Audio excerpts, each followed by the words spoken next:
Welcome back to NARC Recovery. This is Rochelle, and today's topic is identifying whether you're in a abusive relationship, not just emotionally, but a domestic violence relationship. Are they similar? Is it the same thing? Can you tell the difference? Okay, so this is called the cycle of denial.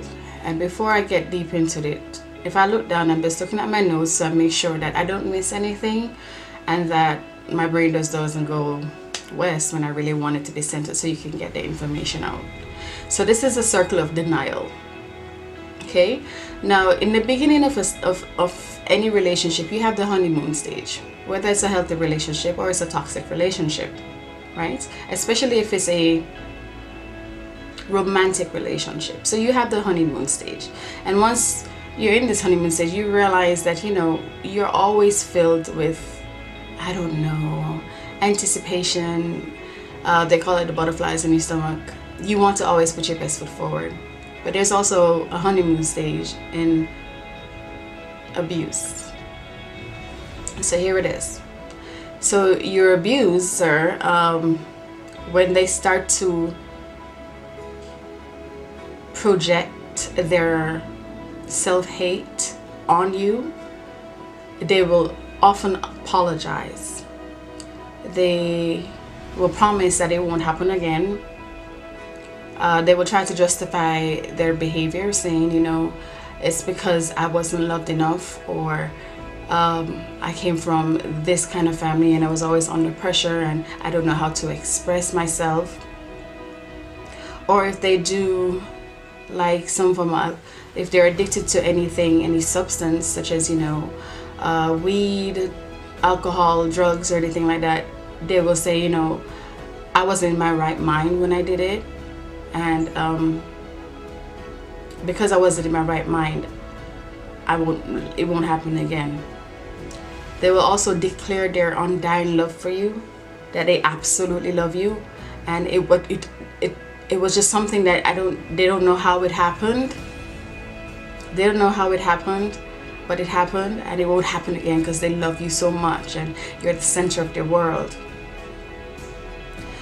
Some of your abusers might say, promise you, a little dangling thing, that they promise you that they'll go help, they'll seek professional help, anger management classes, whatever it is, whatever it takes for you to get sucked back into the cycle. They're going to say it. They're going to do it. They'll even enlist your family to help them, to convince you that what happened it wasn't that serious, or he's very sorry, or she's very sorry, and you should give them a chance. And they work on people's soft areas so that they can justify their action. They'll even go as far as crying.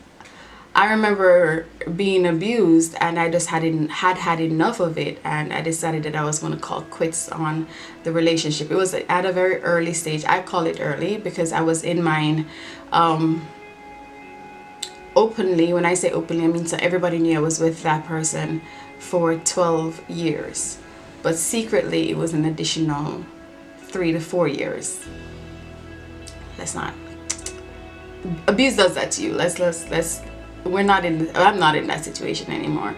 So I remember, this is someone who didn't cry, always looked as though, they're the toughest of the toughest. They were very cold for many things, and saying things about people, doing things to people. They were very cold. I would see these signs, but I wouldn't do anything about them. I just somehow thought it would never be transferred to me. Well, in truth, it was already transferring to me. So he would be on his knees and he'll be crying, whether it be publicly or privately. Now, when it's done publicly, I tend to not want anyone to be in my business. So I would quickly say, okay, whatever, fine. I'll stay in the relationship, or I won't end the relationship, just so that they can get off their knees so that no one sees, right? If it's in private, I don't get those tears. The tears are mostly like a public facade or public show. It's to put me in a position where I feel uncomfortable, because naturally I'm introverted. So for you to be putting my business out there, I am going to feel exposed. So he learned that about me pretty early in the relationship. They calculate what strategy should be used to get the best reaction out of you. Okay. So when you do that, what happens? Well, you as the victim being in the honeymoon stage, I mean, this is the easiest stage of the situation. You try to set up counseling for them, because, you know, they said that they wanted to go to counseling. If you're in like a legal situation where you're married and you're trying to get out of it, they will probably make you drop the legal proceedings. You agree to return to the situation so that you can stop the ambush of them always being in your space, like in the love bombing stage, when they know that you are either leaving them or wising up. They're always apologetic and they're always in your space. You're in love with them, so you forgive them. You don't forget it, but you forgive them, because you're thinking, all right, everybody has problems in their relationship. I mean, your abuser will even remind you that everybody has problems in their relationship, and that doesn't mean that you should quit on them, right? And that, you know, they'll get help. They're just in a rough spot, and they'll get help. But what that does to you, the victim, is it makes you feel relieved and happy, because of the up and down that goes on in a relationship like that, an abusive relationship like that. You tend to have cognitive dissonance. Now, this is where you have two sets of information being fed to the brain, right? One is the reality of the situation. This is what is happening. He is hurting me. He's not just emotionally hurting me, but he placed his hands on me. But you have been so honeymoon prior to him spilling all of this on you that you're in love with the facade of what you could be, what the relationship was sold to you as, the in love stage. Because when you're in love, you spend hours talking to this person and you're gathering information about each other. You, the healthy person, you're not gathering it to eventually undermine the person that you declare that you love, but somebody who's an abuser is going to use those as darts. But so they sell you this facade of what they really are looking for in a woman, or really are looking for in a relationship. So you have these goals. So your brain is constantly trying to understand that your reality of what you're seeing doesn't meet up with what you were sold, and you really believed what you were sold. So you have cognitive dissonance. You rather start taking the abuse by shoving it under the carpet, or flat out denying that, you know, this is not abuse. It's not that he does not love me or does not care for me. He's just going through something, or she's just going through something. This is the easiest stage of abuse. The easiest stage of abuse. We'll go through some of the things that you can use to identify whether or not you are being domestically abused and not just going through emotional abuse with your partner.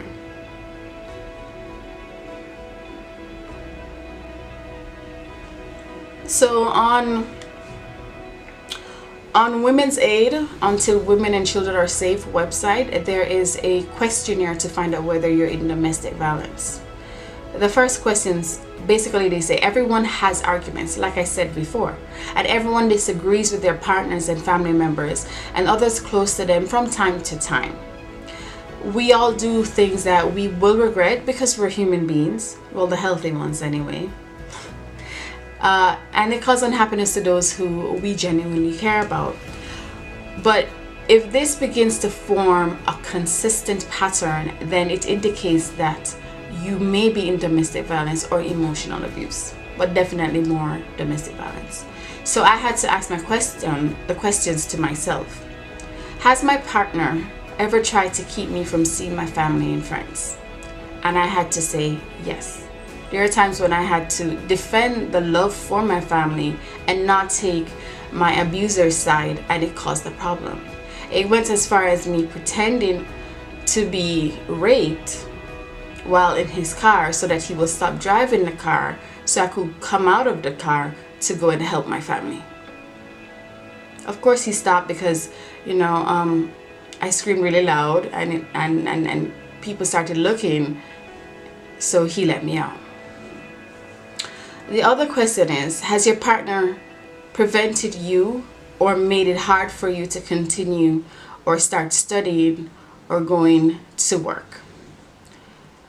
I had to say yes. There was times where he would start an argument in the middle of the night, and even though he knew I had to go to work and he saw me preparing for work, the arguments will continue for hours until the sun came up. By that time I'm sleep deprived and I had a demanding job. I had to stay focused. He was probably working night shifts at that time. So by the time I had to get ready and leave for work, what he did was he went to sleep, but I had to be at work. And the cycle will continue over and over because the reason we're arguing was never resolved. So that's 2 that I have checked off as yes. Does your partner unjustly accuse you of flirting or having affairs? I had to say yes. So yes, I would have to say yes, I've been accused of flirting and I've been accused of having affairs with others when the truth is I haven't. It would be some random disagreement that he will somehow have with me. Probably I wasn't talking too much, or I was talking too much, or whatever silly situation it may have to trigger, or whatever silly situation he may have to trigger an argument. Yes, he would accuse me of that. The best way I can remember this, or the memory that I can associate with this, is talking to a friend that he doesn't really know, and he got so upset that I was having conversations with this person in a public place that he threw my phone at me across the room, shattering it. So next question. Does your partner constantly belittle or humiliate you, or regularly criticize or insult you? Well, I had to select yes for that. I've been called naive so much that I actually started believing that I was naive. I've been called stupid, and I've been called stupid for regular things like helping somebody financially, whether it be family or whether it be a stranger that I don't know and I felt like I needed to extend a hand. Me being kind was considered stupid. It makes no sense to me. Like, even now it just makes no sense to me. But that's one of the ways he would humiliate me. I can remember my first public humiliation was being at a campsite when we were younger, and we had to have counseling by some pastor or whatever, and I decided I wasn't going to have this conversation anymore, and behind the eyes of those who wanted to counsel us, he pulled me down the stairs by my hair while there was people upstairs in the hall. This is a public place. Okay, so the other question is, have you ever been afraid of your partner? Yes, I have been. I learned eventually to defend myself even while being afraid, which I think it was important. It was almost like self-preservation. I had to defend myself. There was no one else to defend me. So I would put up a fight, but the fight was never sustained, and so I'll always go back to being bullied. Have I ever changed my behavior because I was afraid of my partner? Yes, I have. I started walking on eggshells. There are certain things I wouldn't say. Actually, I wouldn't voice my opinion on anything really unless I was asked. And even if I was asked, I was very careful as to not say anything that might upset him, which didn't matter because it was still upsetting. The times when there was no arguments, I wasn't so afraid, but I was always cautious. So eventually I learned to be afraid of him.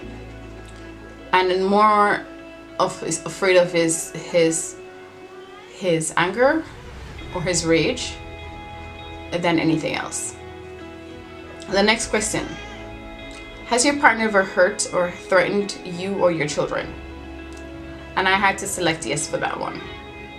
We don't have children, thank God. We don't have children, but I had to say yes, he has threatened me. Actually, the last conversation that we had, when I finally decided I didn't want to have anything to do with him, even though he was in a new relationship, and he wanted to see me, and I refused to. He got enraged. I had a lot of gaslighting, a lot of shame game that was thrown at me, and a lot of unwarranted stuff that would normally affect me that I chose not to be affected. Then he went on to say, you can't walk the streets here in America, what he would and would not do to me, and so forth. Of course, I laughed it off, but I was a little nervous, but my courage was, no, this is not going to happen. This is a threat. And whether or not it was something that was serious, at that time I was considering him or thinking about him as a dog that barks and has no teeth. So his bark was louder than his bite at that point in time. And this is after years of being in the abuse. This is past 17 years. So has your partner ever kept you short of money so you are unable to buy food or other necessities for yourself or your children? One, we don't have children. No, he didn't make me take a loan. And two, I was always the person to say, I'm going to work for my own money. And if I was unable to work, I always made sure that I had help from family members who will help me. So I was never ever dependent on him. In fact, the only things that he would buy would be my electronics. And I think those are like soothing gifts. Like when he does really bad things behind me, like cheating, he will buy things to appease himself. But he never ever, he was never somebody who was responsible for my health or my clothing. We shared a home together, so to some degree he did buy food and place in the house. Likewise, I did the same. So I wouldn't consider him withholding funds from me. That was never an issue for me. Has your partner ever forced you to do something that you really did not want to do? I had to say yes for that as well. Okay. Has your partner ever tried to prevent you from taking necessary medication or seeking medical help when you felt you needed it? I had to say no. Has your partner ever tried to control you by telling you that you could be deported because of immigration status? Well, that's not applicable to us because at the time we were both citizens of Jamaica, and so that's not applicable. Has your partner ever threatened to take your children away or said that he refused to let you take them with you or even see them if you left him? That has not happened to me, but I have seen him do it to his other people. So that in a sense, it made me also very helpful, very thankful that I did not have children with him. Has your partner ever forced or harassed you to have sex with him or with other people? Has he made you participate in sexual activities that you were uncomfortable with? I would have to say yes, no, and yes to the question, has he harassed you or forced you to have sex? He has never forced me to have sex with him, but he has harassed me in having sex with him. And when I do believe that there was a time when I had refused to have sex with him because I was over the emotional abuse. I was not in a frame of mind to allow someone who definitely treated me like dirt to touch me. So I had denied him that.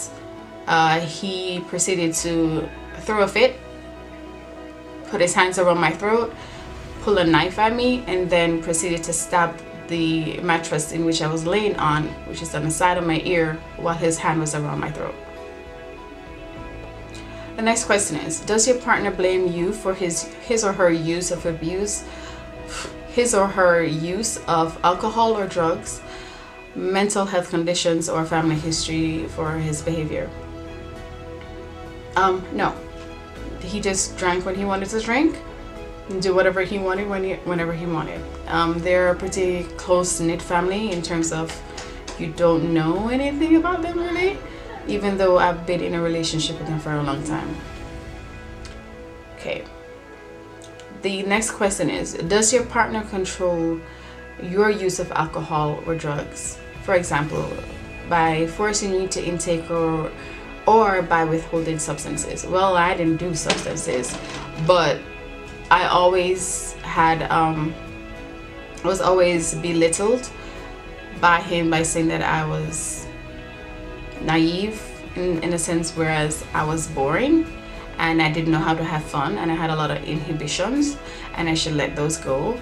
But those were some of my core values that I did not break while I was in a relationship, and I don't intend to do so now. So after doing that, I was a little, I don't know what you call it, a little shook up. I was in disbelief that I had ticked so many yeses off this. And even when I did other questionnaires, the yeses came up they were just there. I had to come to terms with the fact that I was in domestic violence. Now, someone putting their hands around your throat is domestic violence. Someone pulling you down the stairs is domestic violence. Someone pulling knives at you is domestic violence. Even if I had to return that to defend myself, which was never something that I liked. I honestly always wanted to walk away, and to this day I still try to walk away. Someone who will back you up in a corner to the point where you start defending yourself and then turn around right after that when people come to the house to find out what is wrong, point a finger and say you are the one that is causing the trauma. I just remember standing there looking like, oh, it's either I'm stupid or he's stupid. Like, you provoked me for the last 45 minutes while I kept walking out. Close the doors, close the windows, and screaming at me in my face, shoving me. And then when I smack the hell out of you, you open the door screaming to other people who are neighbors saying that I'm harassing you.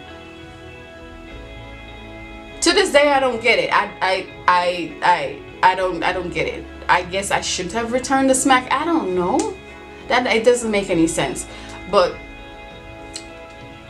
after coming through all of that, I realized that many women and many men stay in abusive relationships and don't know. Men do get abused as well. Men get abused too. And honestly, sometimes they are the worst kind because they never say anything because it demasculates them.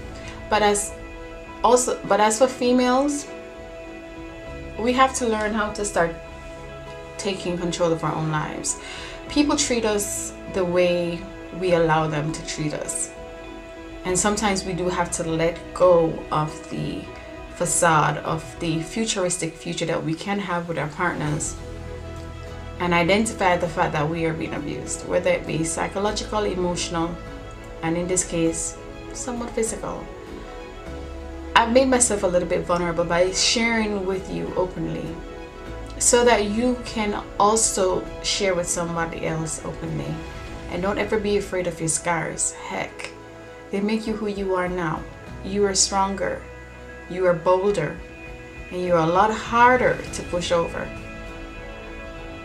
You're loved, and don't ever forget it. And I'll see you next time, and we can have a chit chat about the other stages of abuse. But be safe, and remember, if you need help, ask for it.